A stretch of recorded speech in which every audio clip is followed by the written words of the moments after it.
Pada tahun 2007, di sebuah kota besar, hiduplah dua siswi SMA yang bernama Maya dan juga Ita. Persahabatan mereka begitu erat, hampir setiap hari dilalui bersama.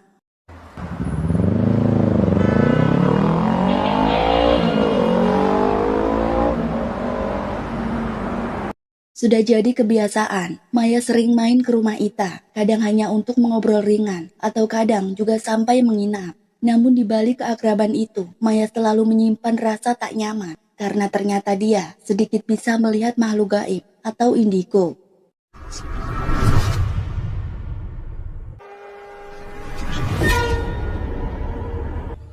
Lo jujur deh sama gue.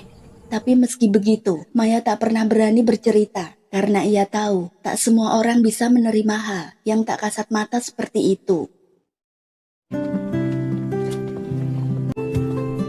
Diketahui, Maya berasal dari keluarga yang harmonis. Ia tinggal bersama ayah ibu, nenek, dan juga kakaknya, yaitu Indra. Mau bawain buat teman-temannya ya. Suatu sore, saat Maya sedang mengantar Kopai, terlihat Indra sedang bersama temannya. Lalu Maya di sana tak sengaja mendengar rencana mereka yang akan mengisi liburan sekolah dengan mendaki Gunung Gede. Tri atau Cibodas, Le? Lewat Cibodas aja. Yang enggak, Cup. Cuma sampai pertigaan Cibodas. Base camp tuh. Maya yang mendengar hal tersebut, ia langsung tertarik dan ingin ikut. Bahkan ia juga ingin mengajak Ita, sahabat dekatnya. Namun Indra saat itu tak langsung setuju dengan keinginan sang adik. Selain ada rasa khawatir, Maya juga belum pernah mendaki sebuah gunung. Naik gunung itu harus ada persiapan fisik, mental. Sumpah, gue gak bakal ngerepotin. Di samping itu, Indra pun cukup paham dengan adiknya, di mana ia seorang indigo yang bisa melihat hal-hal gaib. Namun teman-teman Indra di sana ternyata tidak mempermasalahkan. Tapi sebelum itu, mereka meminta agar Maya untuk izin ke orang tua terlebih dahulu. Yaudah ya. Ya tapi izin dulu sama mama. Tapi dengan catatan, jika Maya ikut dan nanti ia melihat sesuatu yang aneh, jangan pernah dibicarakan di depan rombongan, agar mereka tidak berhalusinasi dan menimbulkan ketakutan. Bakal, Bang. Sumpah gue gak bakal ngomong apa-apa. Dengan semangat, Maya langsung menghubungi Ita dan mengajaknya untuk ikut. Namun dalam hati Ita sendiri, ia ragu dengan ajakan Maya. Terlebih selama ini, dia selalu menyembunyikan penyakit seriusnya, bahkan berusaha terlihat kuat di depan Maya. Ayolah, Tak. Tapi setelah dipikir-pikir, mungkin ini adalah kesempatan terakhirnya. Karena jika sakit ini telah menjalar, maka sudah dipastikan dia tidak akan bisa untuk naik gunung lagi. Tapi lo yang ngizinin ke nyokap gue ya. Esok harinya, masalah pun terlihat muncul saat Ita harus meminta izin ke orang tuanya. Si ibu dengan terang-terangan sempat menolak karena tahu kondisi Ita yang belum bisa mandiri. Tapi setelah Ita merengek dan membujuk, akhirnya sang ibu pun bisa luluh. Namun persoalannya sekarang, apakah ayah Ita yang keras dan protektif dapat memberikan izin seperti dirinya? Gak usah khawatir. Ada Indra kok, Bu, yang bakal jagain. Tepat di saat itu, sang ayah pun terlihat pulang dan langsung menanyakan apa yang sebenarnya Ita bicarakan dengan ibunya. Lalu setelah dijelaskan oleh Ita, ternyata kali ini sang ayah tidak serta-merta marah seperti gambaran ibunya. Tetapi malah justru beliau memberikan izin kepada Ita untuk ikut mendaki bersama Maya sahabatnya. Hati kamu. Iya. Maya dan Ita nampak girang bukan main, karena ini akan menjadi pengalaman pertamanya. Namun ternyata di sisi lain, si ibu justru merasa ada yang janggal. Sebab selama ini bapak Ita selalu melarang anaknya pergi jauh. Tapi sekarang malah mengizinkannya untuk naik gunung.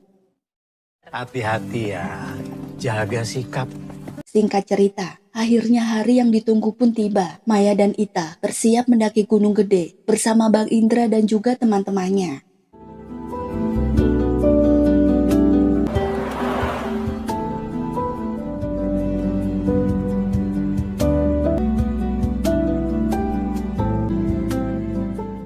Sesampainya di kawasan Gunung Gede, langit pun sudah menjadi gelap, sehingga mereka memutuskan untuk meneruskan perjalanan dengan menyewa sebuah angkot dan tidak memilih untuk naik ojek. Hal ini dilakukan agar mereka bisa bersama-sama hingga naik ke gunung. Kalau lo ngeliat sesuatu, lo jangan ngomong apa-apa. Tibanya di sana, sambil menunggu pagi, mereka pun beristirahat sejenak di sebuah warung kecil milik Ibu Lilis. Sekarang kita istirahat dulu. Besok pagi berangkat jam 7 ya. Mangga. Ketika malam semakin larut, Ita tiba-tiba terbangun karena rasa sakit akibat datang bulan. Maya menyarankan agar mereka berdua pulang saja dan tidak jadi ikut mendaki. Sebab menurut mitos bahwa perempuan yang sedang datang bulan sebaiknya tidak naik gunung. Begitu, mending besok kita pulang aja, Tak. Mendengar penuturan Maya, Ita pun menolak dengan halus sebab ia merasa pendakian ini adalah yang pertama yang harus ia jalani apapun resikonya. Lalu setelah membujuk Maya dan saat Ita sedang mengganti pembalut, tiba-tiba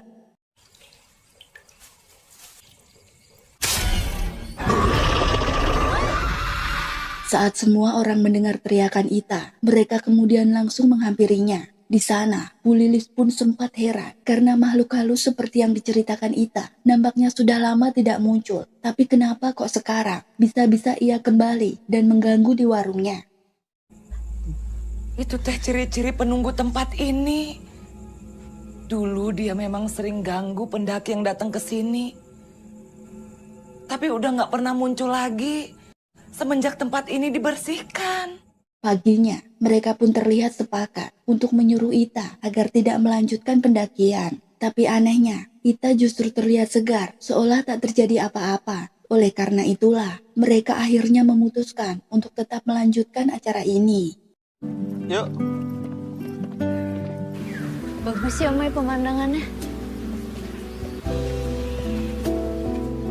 Dengan ditemani cuaca cerah dan pemandangan yang cukup indah, hal ini membuat perjalanan pun terasa menyenangkan. Sampai-sampai tak terasa, mereka sudah sampai di pos loket untuk membeli tiket pendakiannya. Saat menunggu, Maya sempat melihat sosok nenek tua yang duduk di bawah pohon di tengah hutan. Maya kemudian bertanya apakah mereka bisa melihat nenek itu di sana. Namun ternyata semua orang bisa melihatnya. Gak bener lu, Mai. Gak semua nenek-nenek di hutan yang lu lihat itu setan kali. Di sana, Ita sempat melontarkan candaan soal nenek itu. Tapi dia langsung ditegur oleh Bang Indra. Karena saat berada di kawasan gunung, diharuskan lebih bisa menjaga ucapan. Kode di sini jam bercanda ya. Yuk. Setelah semuanya siap, Indra kemudian memimpin doa bersama agar pendakian Gunung Gede ini diberi kelancaran dan tidak ada gangguan serta pulang dengan selamat. Tanpa kekurangan suatu apapun. Sementara itu di rumah Ita, si ibu nampak sedang membereskan kamar anaknya. Saat itu pun ia terkejut ketika menemukan banyak rambut rontok dan tisu yang penuh noda merah di tempat sampah. Si ibu yang tak tenang, ia lantas memberitahu suaminya. Namun sang ayah berkata, mungkin itu hanya panas dalam, sehingga hidungnya mimisan. Terlalu khawatir berlebihan. Mimisan panas dalam biasa. Kembali lagi ke Gunung Gede. Di saat pendakian dimulai, Ita tiba-tiba saja terdiam. Lalu telinganya pun berdengung keras, hingga tak mendengar suara Maya yang terus memanggilnya.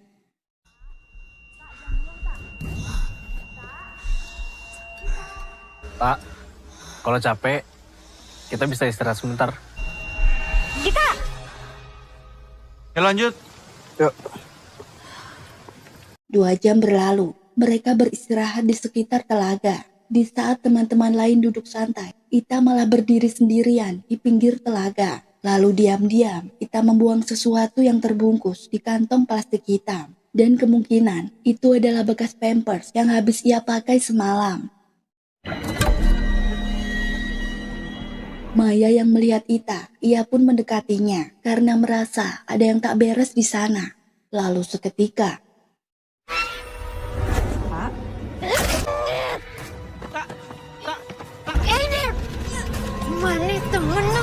sosok penunggu Gunung Gede itu marah dan memerintahkan Maya untuk segera membawa Ita pergi dari sana karena ia dianggap telah mengotori tempat miliknya. Ita. Beruntung, kesadaran Ita kembali pulih sehingga Maya pun bisa segera menyuruhnya untuk beristighfar. Tapi Ita justru bersikap lain, seolah tak terjadi apa-apa, bahkan meminta agar pendakian dilanjutkan. Yuk kita jalan lagi.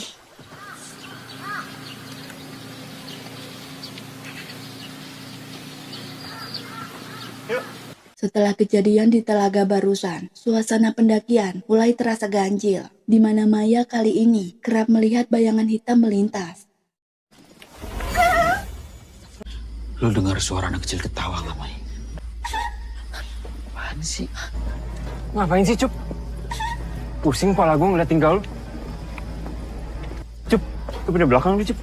Kri, jangan gitu dong. Saat menaiki anak tangga, Maya pun melihat sosok pria tua yang memakai topi anyaman sedang berdiri terdiam. Tapi Maya di sana memilih untuk tidak berbicara, apalagi permisi, karena ditakutkan membuat rombongannya menjadi panik.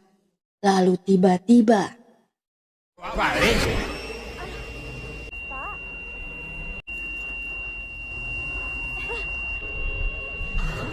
5 menit berlalu, suasana akhirnya kembali normal. Dan dengan rasa tak nyaman, mereka pun melanjutkan perjalanannya ke pos depan. Gangguan demi gangguan tak berhenti di situ. Di mana saat perjalanan mulai menanjak, Ita si beban tiba-tiba mengeluh sakit perut. Yang hal itu tentu saja membuat teman-teman Indra tampak kesal. Bagi mereka, Ita terlalu banyak drama dan hanya memperlambat pendakian.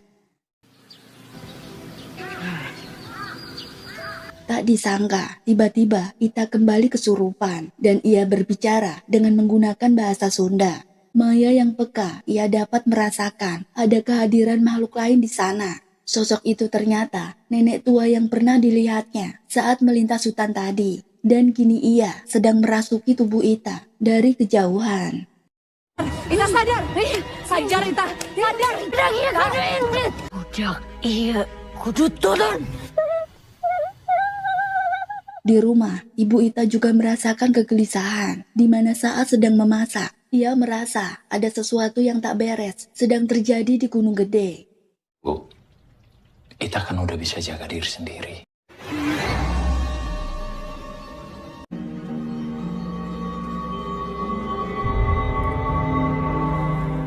Di sisi lain, Maya pun mulai merasakan bahwa pendakian ini sebaiknya dihentikan. Ia perlahan membujuk Ita untuk turun saja, tapi Ita malah menolak mentah-mentah dan ia merasa Maya selalu menyuruhnya mundur sejak tadi. Ada yang ngerti gak tadi dia ngomong apa? Kan gue bilang juga apa dari awal. Dia bilang, kita ini harus turun. Oke, kalau sampai ada apa-apa, bodo amat, gue gak mau ada ikut campur.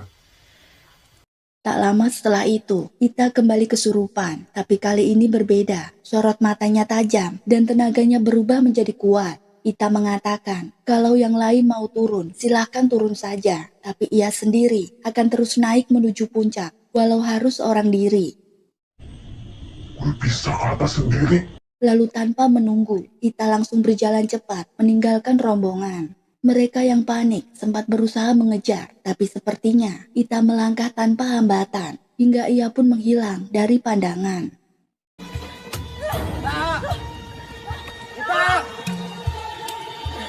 Di tengah ketegangan itu, Indra dan Akri malah terlibat cekcok. Akri menyalahkan Indra karena sudah membawa Ita dalam pendakian ini. Maya akhirnya bersuara. Ia meminta maaf jika Ita dianggap merepotkan, tapi ia yakin jika semua ini di luar kendali Ita. Dan yang mereka butuhkan sekarang hanyalah kebersamaan untuk tetap menjaga satu sama lain. Kita harus pergi dari sini. Akibat keributan tersebut, tiba-tiba penampakan kembali bermunculan, sehingga Maya segera mengajak semua untuk pergi meninggalkan area tersebut.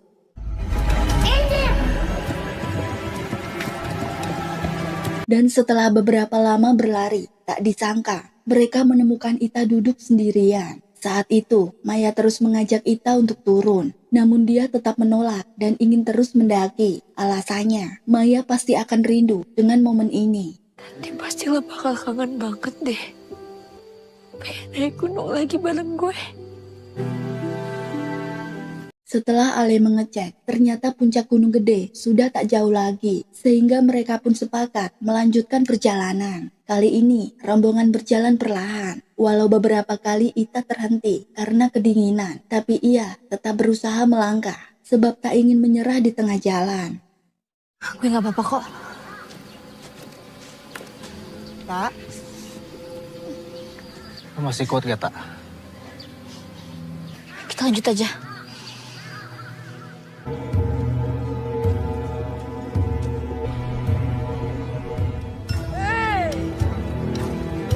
Dan akhirnya, mereka kini sampai. Setelah rintangan demi rintangan, semuanya pun memijakan kaki di atas puncak Gunung Gede. Rasa lelah, takut, serta tangis berganti menjadi haru. Karena ini bukan sekedar pendakian, melainkan pengalaman yang takkan pernah mereka lupakan seumur hidup.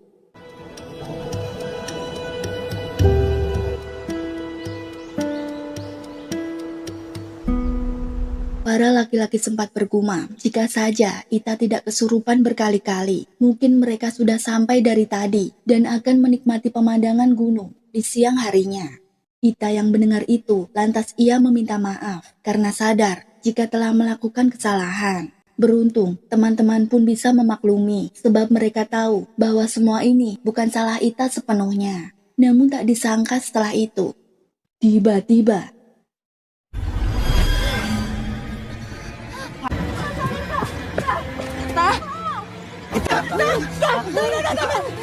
dengan sigap, mereka membawa Ita yang kesurupan masuk ke dalam tenda, sehingga membuat suasana malam itu berubah menjadi mencekam. Di tengah kepanikan tersebut, Bang Indra mencoba mencari bantuan ke rombongan pendaki lain. Namun tanggapan mereka sungguh sangat mengecewakan. Mereka menuduh Ita hanya pura-pura untuk mencari perhatian para lelaki. Bahkan di antara mereka, ada yang menyarankan Indra untuk memberi Ita uang 100 agar ia sembuh sendiri.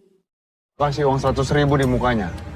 Pasti langsung sadar. Mendengar itu, Indra dan Ale langsung naik pitam, seolah ini adalah permainan. Saat perselisihan hampir pecah di puncak gunung, beruntung datang seorang pendaki lain yang segera melerai. Ia memperingatkan mereka agar tidak bertengkar di tempat sakral seperti gunung ini. Kalau mau ribut jangan di sini. Gunung itu tempat sakral. Mendengar ada teman Indra kesurupan, bapak itu lalu masuk ke dalam tenda untuk membantu. Bapak itu kemudian mengumandangkan azan tepat di telinga Ita, yang membuat suasana seketika berubah drastis. Allahu Akbar. Beneran diazanin, bro.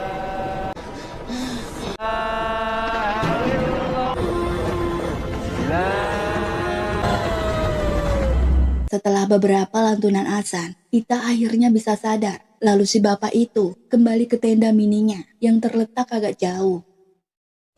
Kita punya beberapa jam buat tidur.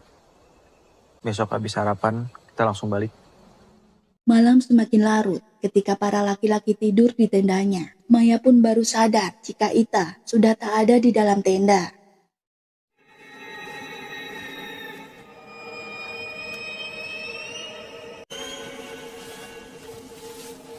Setelah lama mencari, Maya menemukan Ita sedang berada di balik semak-semak. Ita tampak kerasukan dan sosok yang merasukinya sekarang merupakan seekor jin jahat.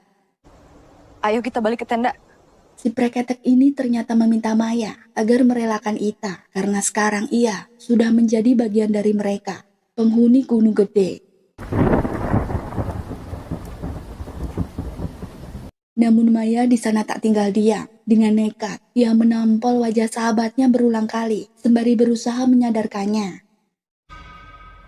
Mai, Jangan lihat belakang, jangan lihat ke belakang. Malam berlalu, esok pagi pun tiba. Kini rombongan bersiap untuk turun gunung. Tapi yang membuat mereka heran adalah si bapak semalam yang membantu Ita kini sudah tak terlihat. Bahkan tenda mininya pun sekarang lenyap tanpa jejak. Nggak mungkin dong dia secepat itu pergi. Akhirnya mereka sadar jika bapak itu bukanlah manusia, melainkan ia adalah sosok penjaga puncak Gunung Gede. Dari awal, si Ucup sebenarnya sudah curiga dengan keanehan bapak itu, di mana beliau hanya mengenakan kaos tipis dan sandal jepit di tengah suhu yang menggigit. Tapi siapapun sosok itu dan dari manapun asalnya, mereka semua bersyukur sebab di antara banyak makhluk gaib masih ada satu yang datang membawa pertolongan. Semalam Ita baik-baik aja kan?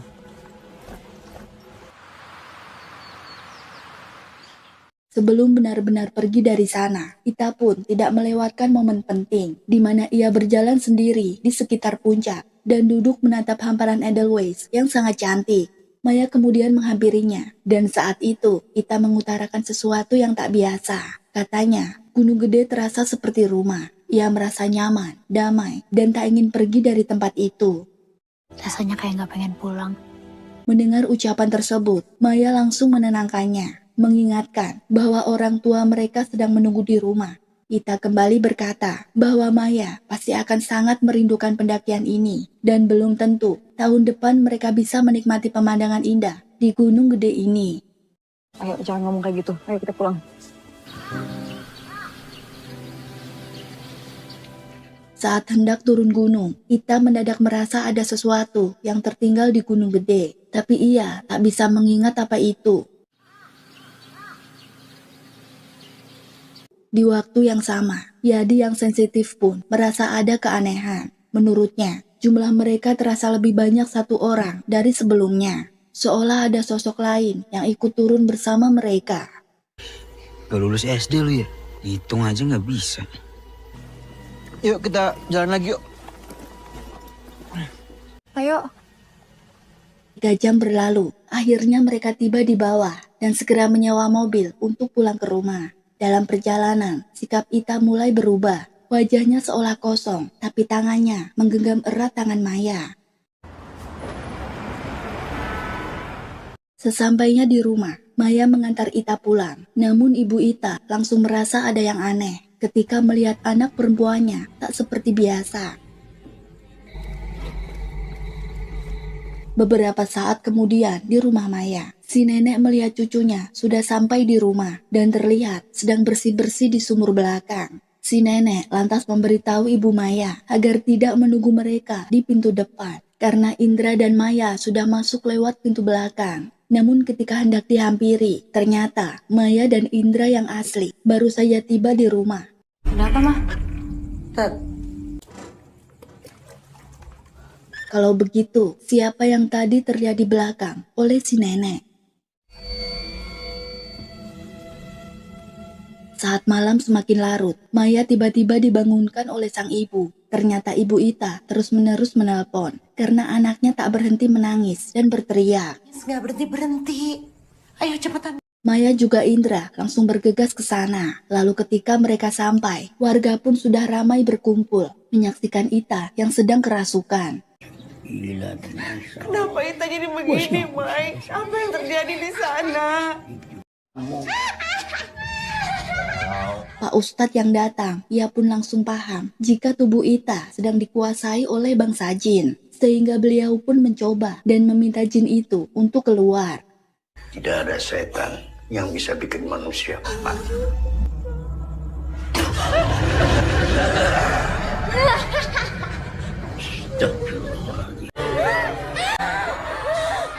Setelah Ita agak tenang dengan kondisi fisik yang buruk, akhirnya Ita dibawa ke rumah sakit. Ketika Maya dan Indra menjenguk, mereka pun disalahkan oleh ayah Ita. Semua salah kalian. Tak berangkat dalam keadaan sehat. Saat Pak Dokter keluar, beliau lalu memberi kabar tak terduga. Secara medis, Ita tidak memiliki penyakit apapun. Bahkan mereka di sana menyarankan agar keluarga mencoba mencari jalan lain. Sakitnya di luar medis. Mohon maaf. Kami di sini tidak bisa menyembuhkannya. Esok harinya, Ita yang masih dirawat kemudian dijenguk kembali oleh Maya sepulang sekolah. Maya lalu masuk ke ruangan Ita. Ia terkejut melihat kondisi sahabatnya semakin memburuk. Bahkan perut Ita kini membesar dengan cara yang tak wajar.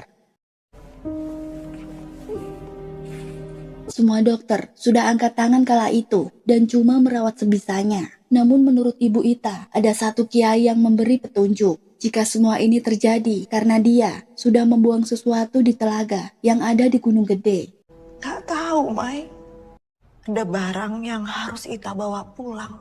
Maya langsung teringat pada satu hal dengan pembalut bekas Ita, sehingga ia pun lalu berdiskusi bersama Indra dan teman-temannya. Namun dugaan itu ternyata langsung dibantah oleh mereka karena saat Ita kesurupan di puncak kemarin, mereka sudah menggeledah isi tasnya. Akibat curiga, Ita sudah membawa barang aneh sampai ia terus kesurupan. Dan di sana, mereka menemukan pembalut itu masih ada, sehingga bisa dipastikan benda yang dibuang itu bukan seperti dugaan Maya. Kondisi Ita sekarang gimana, Mai? Dia selalu didatengin sama sosok yang serem, tinggi. Di tempat berbeda, Ibu Ita yang terus bolak-balik ke rumah sakit. Ia melihat sosok pria berjaket hitam keluar masuk lorong kamar inap Ita. Namun anehnya, pria itu selalu tiba-tiba menghilang. Ya, Pak. Malamnya, Ita tak bisa tidur dengan tenang. Ia pun dihampiri kembali oleh sosok tinggi hitam yang kembali datang. Dalam kondisinya yang lemah, Ita hanya bisa pasrah ketika dihantui tanpa henti, sampai-sampai cairan merah terus keluar dari anggota badannya. Tepat pukul 2 pagi, Ibu Ita pun membangunkan Maya, lalu menyampaikan kabar jika kondisi Ita saat ini sedang kritis. Saat mereka tiba di rumah sakit, Maya pun hanya bisa menatap dari balik pintu, karena napas Ita telah berhenti untuk selamanya.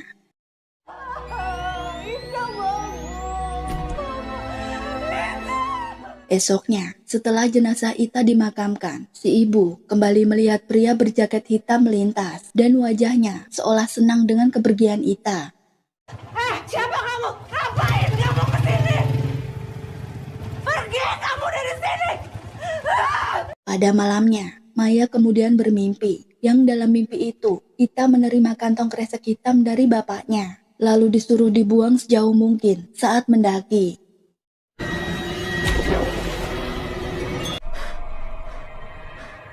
Setelah Maya yakin dengan firasat kuatnya, ia lalu mendatangi Ibu Ita dan menceritakan mimpi tersebut. Sehingga tak lama, ibu pun bertanya langsung kepada suaminya, apa isi kantong yang diberikan kepada Ita. Apa yang kamu kasih ke Ita waktu Ita pamit sama kamu, Pak? Ya, aku jawab. Akhirnya sang ayah pun mengaku jika saat ini ia sedang dilanda persaingan bisnis dengan orang yang tak segan-segan bermain ilmu hitam. Bahkan lawannya itu mengirim santet kepada dia. Tapi tak disangka, serangan itu malah meleset dan justru mengenai Ita. Tapi dia membalasnya dengan mengirim santet. Beberapa hari berlalu setelah mengetahui Ita sakit. Ia pun mencari tahu dan menemukan buhul santet di samping rumahnya. Lalu kata sang dukun, barang itu harus dibuang sejauh mungkin agar keluarga mereka terbebas dari gangguan gaib. Maka di saat tahu Ita hendak naik Gunung Gede, sang ayah merasa itu waktu yang tepat dan menitipkan buhul tersebut kepada Ita supaya ia buang di sana. Ruh Ita buang barang itu. Iya. Tanpa tahu isinya, Ita yang manut-manut saja lantas membuang kantong tersebut ke telaga. Sehingga itulah sebabnya para penunggu Gunung Gede murka karena itu dianggap telah mendatangkan makhluk lain di gunung tersebut. Orang tua macam apa kamu, Pak? Kita itu nggak salah apa-apa, Pak. 2 tahun kemudian, kini Maya sering mendaki gunung bersama Indra dan teman-temannya. Tapi kali ini, saat kembali ke Gunung Gede, ada rasa yang sangat berbeda. Di mana, di puncak Taman Edelweiss, Maya melihat sosok yang tak asing lagi, yakni arwah Ita di antara bunga-bunga.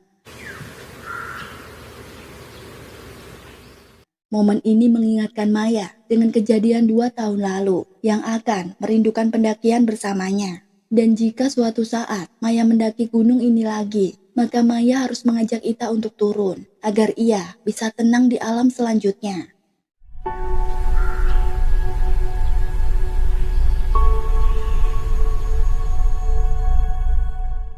Film ini ditutup oleh narasi dari Maya Aska asli yang mengalami kejadian kisah nyata tersebut. Ia berpesan kepada siapapun yang hendak naik ke gunung, jagalah lisan, sikap, dan tata krama. Karena kita tidak pernah benar-benar sendiri dan malapetaka bisa datang dari hal yang tak pernah kita duga sebelumnya. Tomat. Pesan dari film ini adalah, Mendaki gunung bukan hanya soal fisik dan kesenangan, tapi juga soal menghormati alam dan makhluk tak kasat mata yang tinggal di dalamnya. Jangan sampai karena sebuah kesalahan kecil bisa dianggap sebagai pelanggaran besar. Mungkin sampai di sini dulu cerita film kali ini. Saya Cici dari Budi Movie undur diri. Mohon maaf bila ada salah-salah kata. Sampai bertemu di alur film terbaru lainnya. Gracias. Terima kasih.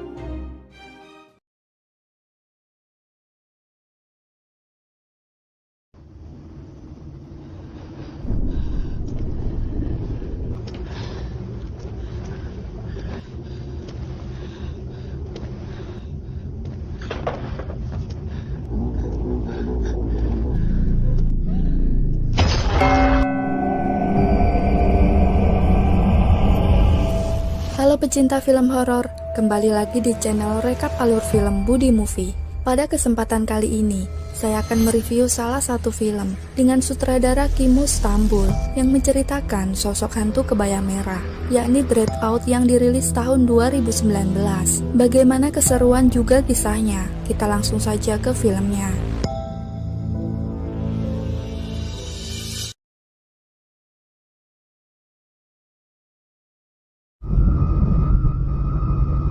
Film dimulai pada suatu malam di salah satu gedung apartemen dengan suasana yang sangat menegangkan. Terlihat di sana seorang tokoh utama yang saat itu masih kecil bernama Linda.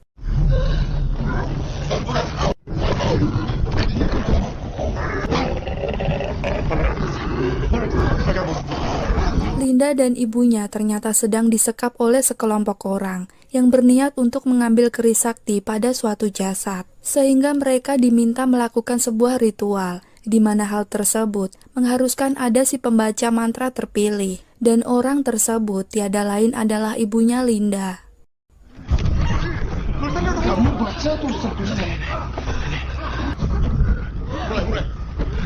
Cepat! Setelah dipaksa membacakan mantra itu, terlihat mereka berhasil mengeluarkan kerisnya, dan saat berniat mengembalikan jasad ke alam gaib, tiba-tiba saja polisi datang dan mendobrak pintu apartemen, dan Linda pun berhasil diselamatkan. Baca!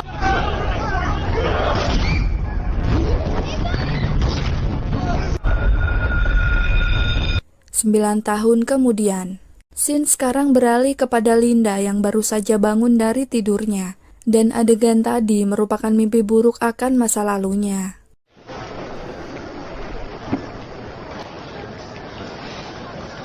Diketahui Linda merupakan seorang anak kelas 2 SMA yang harus membiayai dirinya sendiri setelah kematian sang ibu, dan selepas pulang sekolah, kini ia pun harus bekerja pada salah satu minimarket. Dan nanti kamu lembur. Si Kana izin. Pengen di-op dong. Dilarang main HP tempat kerja.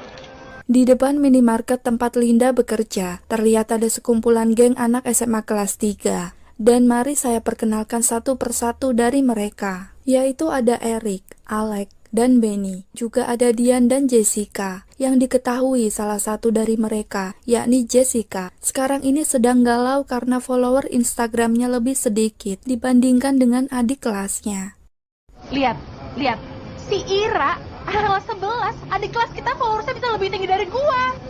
Gue udah bilang sama lu, Jess. Benny yang melihat itu lalu menyarankan suatu ide kepada Jessica, yaitu melakukan live streaming di sebuah apartemen tua yang tepat berlokasi tidak jauh dari minimarket tersebut, di mana gedung itu pada 8 tahun yang lalu telah terjadi suatu hal yang mengerikan. Kita masuk sana, kita naik sana, kita live sana. Jadi kan bakal seputus begitu tuh. Itu bakal banyak yang nonton live. Namun sayang, ide tersebut sempat diragukan karena nyatanya apartemen itu adalah tempat terlarang, di mana hanya orang-orang tertentu saja yang bisa memasukinya. Tetapi karena tergiur dengan follower, Benny pun mencari cara dan berkata jika dia tahu siapa orang yang dipercaya untuk menjaga apartemen itu. Dan ternyata orang itu adalah Linda. Linda itu kenal sama jaga gedung itu. Lo yakin si Linda teh bakalan oke? Bahas rencana lo, Ben. Tadi itu. Tak lama dari sana, Benny pun mencoba untuk membujuk Linda dengan berbagai alasan agar dia mau dan mengizinkan mereka masuk ke gedung tersebut. Jessica yang mengetahui alasan Linda kemudian bermaksud untuk menyuap Linda dan sekoyong-koyong memberikan sepasang anting mahal miliknya sebagai jaminan agar Linda mau ikut dalam misi ini sehingga Linda tidak perlu capek-capek bekerja di tempat tersebut lagi. Jaminan dari gua. Ini harganya lumayan. Sisanya bakalan gua transfer setelah pulang dari Tanpa sana. berpikir panjang, Linda yang butuh uang, ia pun menyetujui hal tersebut. Dan pada saat malam harinya, mereka pun pergi ke apartemen yang dimaksud. Ada di apartemen blok sekarang. Tuh lihat tuh di belakang. Terlihat Linda di sana meminta izin kepada Kang Heri, yang merupakan seorang penjaga keamanan apartemen. Dan karena Linda orang yang baik, Kang Heri pun mau mengizinkannya, tetapi dengan catatan, mereka harus mengikuti aturan dan tidak boleh melewati batas garis polisi. Sami-sami. Hati-hati ya, Neng. Singkat cerita, mereka akhirnya bisa masuk ke apartemen tersebut dan memulai kegiatan live streamingnya. Tanpa menunggu lama, penonton mereka pun benar-benar melonjak naik bila dibanding dengan channel YouTube saya. Tetapi saat itu terjadi, Eric dan Jessica tanpa sengaja menabrak Linda yang menyebabkan mereka terjatuh. Jess.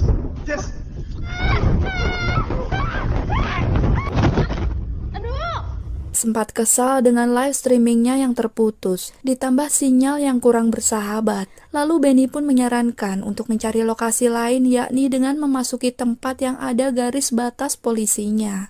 Jangan lewatin koridor yang ada garisnya sih. Ini yang lari, berarti bisa jalan aman kan di sana? Linda yang mendengar itu, lantas melarang mereka. Tetapi karena kakak kelas, hal itu pun tidak dihiraukannya. Sehingga tak lama kemudian mereka pun dengan cueknya langsung menerobos garis polisi tersebut.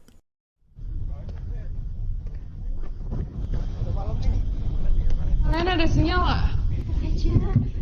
Setelah sinyal dirasa mulai membaik, mereka pun melanjutkan kegiatannya. Namun sayangnya, lagi-lagi sinyal hilang begitu saja. Dan setelah menelusuri bermacam-macam ruang, pada akhirnya perhatian mereka pun terpacu kepada satu ruangan, yang dimana pintu ruangan tersebut diberi garis polisi. Itu bikin seru, itu intinya.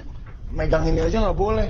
Lu pada yakin mau masuk ke sini? Linda mencoba untuk menghentikan mereka yang ingin menerobos masuk ke sana dan juga mengingatkan perkataan dari Kang Heri sang penjaga. Namun Alek yang penasaran, dia malah berniat untuk membuka pintu ruangan tersebut dengan menggunakan sebuah kapak yang ia dapatkan di samping ruangan itu. Iya, ayo dong, ntar sinyalnya hilang. Sabar. Relax. Kita coba dulu masuk. Kalau misalnya oke, yaudah kita lanjut. Benny yang sepemikiran pun lantas mencoba membuka pintu tersebut, tetapi ternyata pintu itu justru tidak terkunci dan malah sekarang terbuka dengan lebar.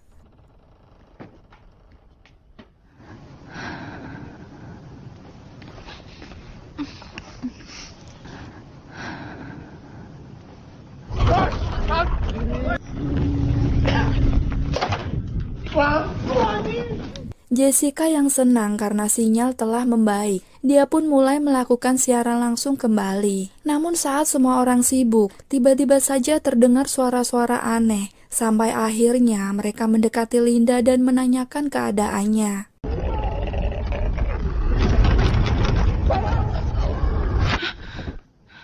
Lo kenapa? Gua dapet sinyal. Tetapi bagi Linda, dirinya tidak asing lagi dengan tempat ini. Karena semenjak masuk, dirinya mengaku pernah melihat semua barang-barang yang ada di ruangan tersebut.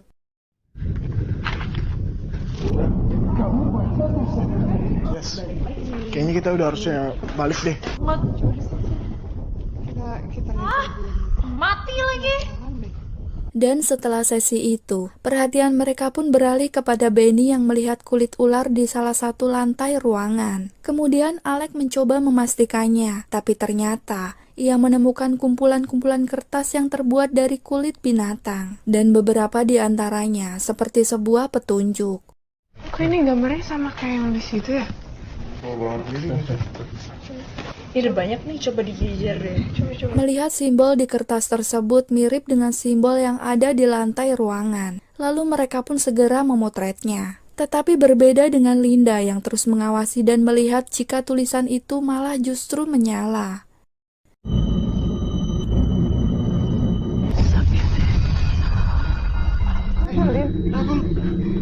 Dia kemudian mengaku kepada semuanya bahwa ia bisa melihat tulisan walau di kertas kosong tersebut. Alih-alih untuk mengatakan kebenaran, malah semua tampak tidak percaya, bahkan mengira Linda hanya mengarang sebuah cerita saja. Oleh sebab itu, Linda pun mencoba untuk membuktikannya, yaitu dengan cara membaca tulisan tersebut.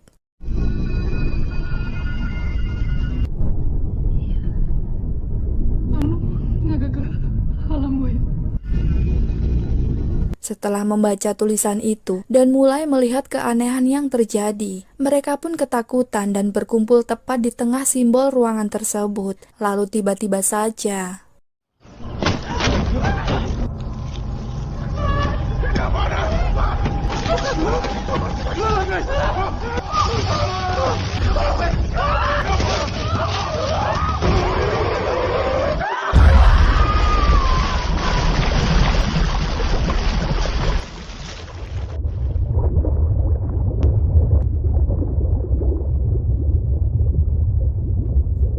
mereka pun hampir tenggelam, tetapi beruntung berhasil naik ke permukaan, kecuali Jessica dan Linda yang masih terjebak di dalam air. Dan karena hal itu membuat semua orang menjadi panik. Lalu Eric yang peduli, lantas ia pun menyelam kembali ke dalam air. Tetapi nyatanya mereka tidak ada sama sekali di sana.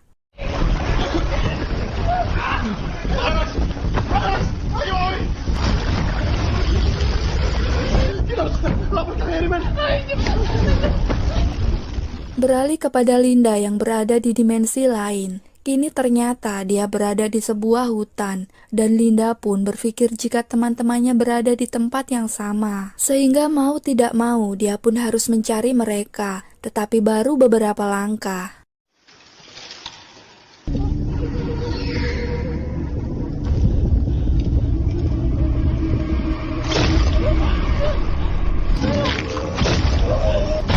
Linda yang terlempar ke tanah tak sengaja membuat handphone dari sakunya terjatuh dan mengeluarkan flash bertubi-tubi, sehingga membuat pocong tersebut sakit kepanasan. Dan saat hantu itu lengah, Linda yang ketakutan pun segera berlari dari sana. Namun naas bagi Linda ketika terdapat sebuah lubang di hadapannya yang menyebabkan Linda harus terjatuh ke dalam lubang tersebut.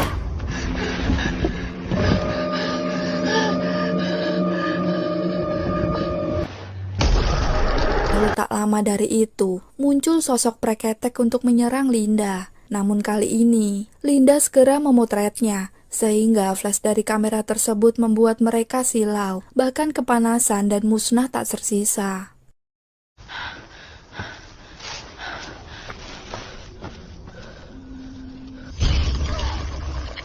Sin kemudian kembali lagi kepada Eric dan kawan-kawannya yang memberitahukan kejadian tersebut kepada Kang Harry, agar ia mau membantu menyelamatkan kedua temannya dari sana. Tadi udah dibilangin jangan lewatin batas polisi.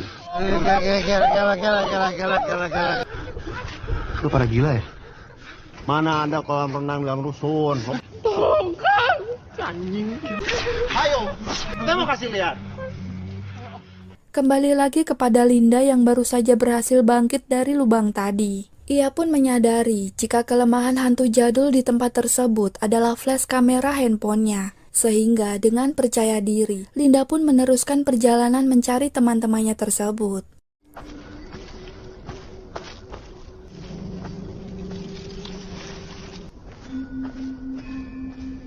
Dan tak lama dari sana, akhirnya ia menemukan sebuah rumah yang berada tepat di tengah hutan.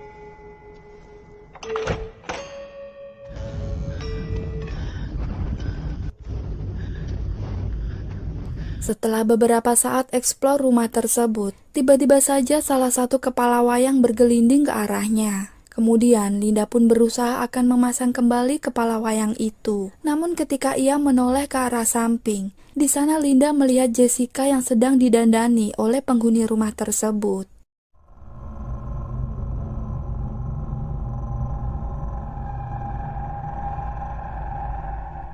Saat makhluk astral yang diketahui bernama kebaya putih itu lengah dan meninggalkan Jessica, kemudian Linda pun menghampirinya, namun tiba-tiba saja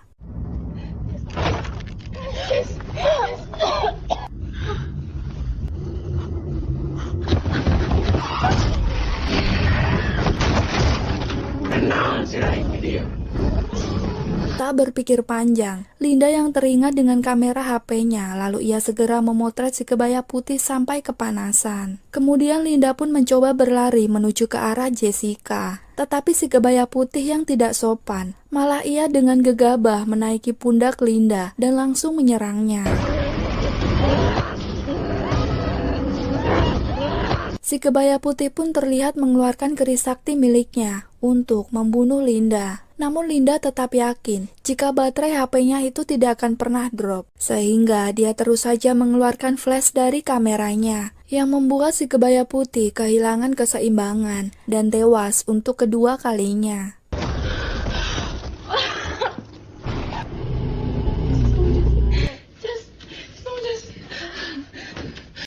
Scene kemudian beralih lagi kepada Kang Harry, di mana saat ini dia masih saja berpikir untuk menyelamatkan Jessica dan Linda. Meski Benny dan kawan-kawannya telah mencoba membaca mantra di kertas tersebut, tetapi alhasil mereka tetap tidak bisa membuka portalnya. Dan dengan begitu, bisa ditarik sebuah kesimpulan, jika tulisan tersebut hanya bisa dibaca oleh orang-orang terpilih secara turun-temurun, termasuk Linda yang diturunkan dari ibunya di masa lalu. Ada yang dapat signal nggak? Oh, dari tadi sinyal gue udah nelfon keluar, Kang. Ini tuh udah gak beres. Film kemudian kembali kepada Linda dan Jessica, yang saat itu Linda sedang menunggu Jessica mengganti pakaiannya. Dan ketika menunggu itulah, Linda tak sengaja melihat keris sakti yang ditinggalkan oleh si kebaya putih tadi. Lantas ia pun mengambilnya untuk berjaga-jaga, jikalau nanti ada serangan dari makhluk halus lainnya.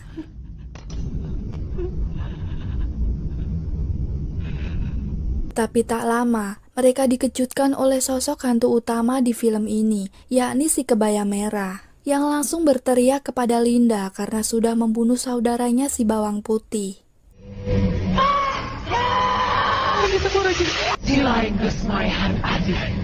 Ketakutan dengan hal tersebut, mereka berdua pun lari dari rumah itu dan menuju ke kolam lintas dunia. Tetapi malang bagi Jessica yang harus terhempas ke arah samping dan terbawa arus kembali.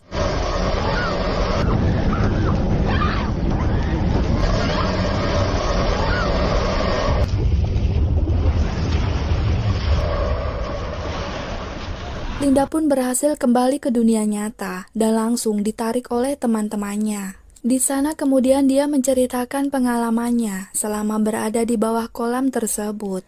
Dan tak lama dari itu, muncullah Jessica yang entah dari mana, tetapi kini dia sudah mengenakan baju si kebaya merah. Ini dia kenapa pakai baju ini? Jessica. Sini. Jessica ternyata sudah dirasuki iblis kebaya merah, sehingga perilakunya kini tidak wajar, dan menuntut agar apa yang mereka ambil dikembalikan ke alam gaib. Namun jika tidak, maka mereka pantas mati.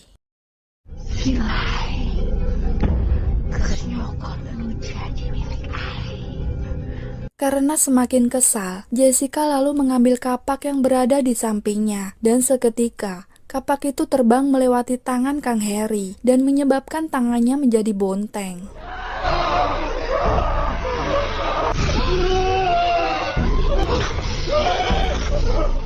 Lalu Kang Harry pun dimasukkan ke dalam kolam, disusul pintu yang tertutup dengan sendirinya. Linda kemudian menyerang Jessica dengan flash kameranya lagi, dan menyebabkan si kebaya merah keluar dari tubuhnya.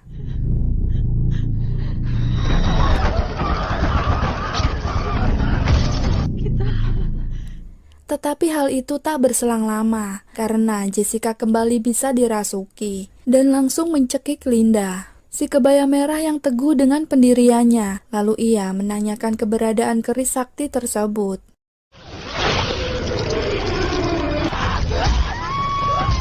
Linda tak memperdulikan akan hal itu, Ia pun kembali menyerangnya memakai flash kamera, tetapi kali ini handphone Linda terjatuh ke lantai.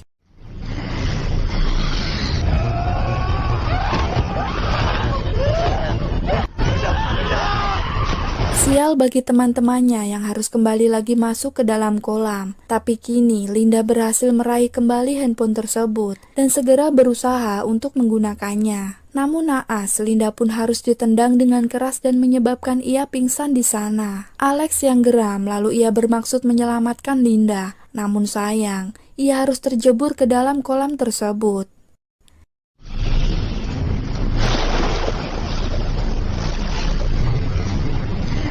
Dan saat Jessica akan mendekati Linda, Alex tiba-tiba saja muncul. Kemudian menarik Jessica masuk ke dalam kolam tersebut. Dan seketika portal itu pun tertutup. Saat Linda tersadar dari pingsannya, ia melihat di sampingnya sudah ada Dian dan Benny yang berhasil selamat. Dia kemudian mengatakan jika dirinya tidak tahu mengapa hantu tersebut merasa sakit jika terkena flash kameranya. Lo tuh bisa lihat apa yang kita nggak bisa lihat. Jadi, keturunan dari ibu gue, Di.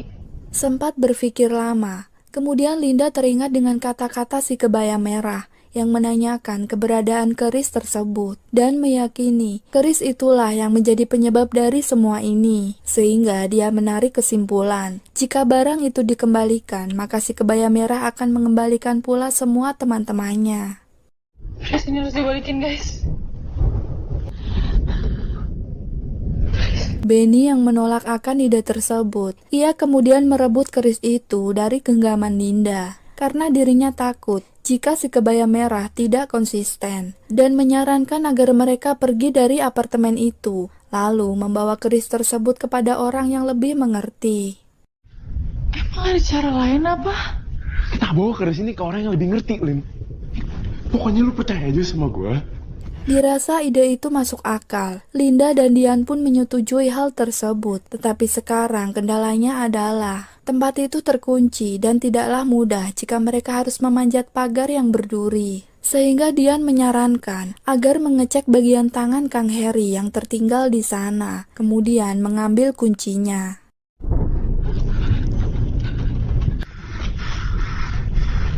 Setelah mendapatkan kunci itu, mereka pun segera menuju gerbang apartemen. Namun langkah mereka harus terhenti tatkala Jessica sudah berdiri di hadapan mereka dan menghalangi jalannya.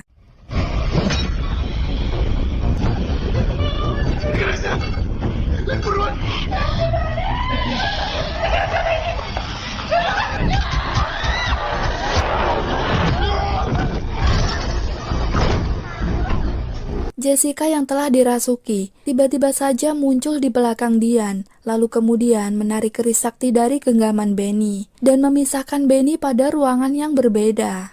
Lalu pada saat Jessica akan menyayat leher Dian, Linda pun segera menyerangnya dengan menyalakan flash kamera yang menyebabkan keris sakti tersebut terjatuh dan mereka pun tenggelam lagi ke dalam kolam. Linda yang sendirian, akhirnya dia harus memberanikan diri untuk memasuki portal tersebut guna menjemput teman-temannya. Dan ketika dia menyelam, seketika saja tubuh Linda sudah berada di kediaman si kebaya merah yang terdapat sebuah cermin. Lalu terlihatlah di dalam cermin tersebut, teman-teman Linda sedang dalam posisi tergantung. Saat berniat akan memecahkan cermin itu, tubuh Linda menjadi kaku dan kursinya pun terlempar ke arah samping. Dan seketika, muncullah di sana si kebaya merah dan menyeret kursi ke arah Linda.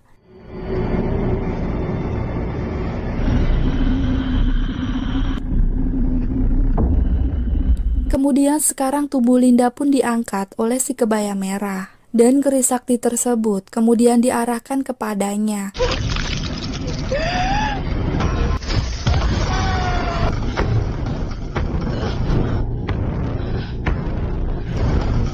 Beruntung Benny menyusul Linda dan langsung menancapkan keris sakti pada punggung si kebaya merah, sehingga dia meringis kesakitan. Tak lama setelah itu, Benny kemudian menyuruh Linda agar segera pulang ke alam nyata dan meninggalkan teman-temannya yang telah terjebak di alam gaib. Lu lebih penting dari mereka semua, Linda.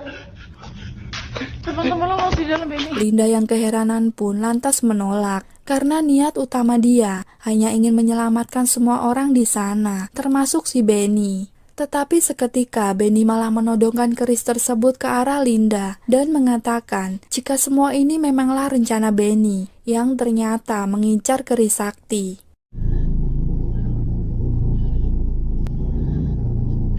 Bokap gue harus ketemu untuk dapetin keris ini. Di sini baru diketahui Benny adalah anak dari sekelompok orang yang telah menculik ibunya Linda dahulu. Sehingga wajar saja ia mengetahui jika hanya Linda lah keturunan terakhir yang bisa membuka portal tersebut.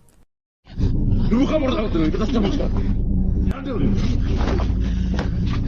Perdebatan mereka berdua pun terhenti karena teman-temannya sekarang sudah tersadar dan berusaha mencari pertolongan. Benny yang mengetahui hal itu, lantas dia juga berpura-pura baik kembali. Namun ketika semua orang melihat lukisan si kebaya merah, mereka langsung merasa ketakutan dan memilih pergi meninggalkan rumah tersebut.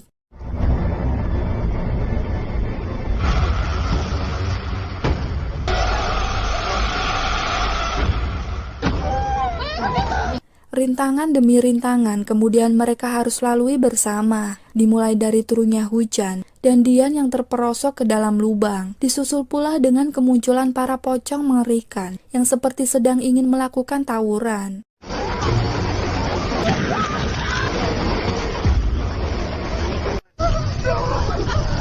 Namun berkat sutradara, mereka akhirnya bisa selamat dari sana. Dan tibalah mereka di pintu portal antar kota dalam provinsi, alias antar dimensi. Kemudian Linda pun terlihat segera membaca mantra tersebut dan...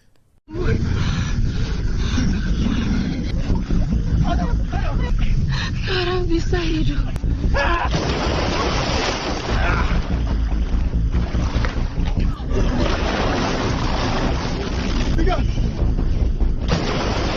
Ketika Benny akan masuk, ia teringat jika keris sakti tidak ada pada dirinya. Lalu dia berusaha mencari kembali di area tersebut. Tetapi tiba-tiba si kebaya merah muncul di hadapan dan melemparnya entah kemana.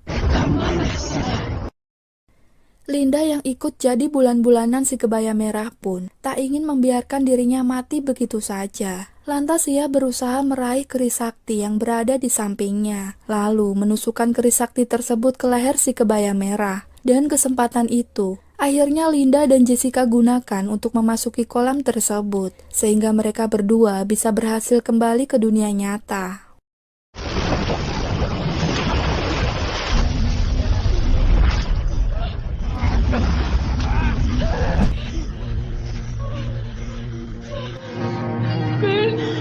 Malam berlalu, fajar pun tiba. Semua permasalahan semalam dengan si kebaya merah pun sudah terjadi. Dan mereka harus ikhlas merelakan kepergian Benny yang masih terjebak di alam gaib. Namun Kang Heri di sana menanyakan kemana sisa tangannya itu. Ada yang mau ambil tangan gua nggak? Tamat.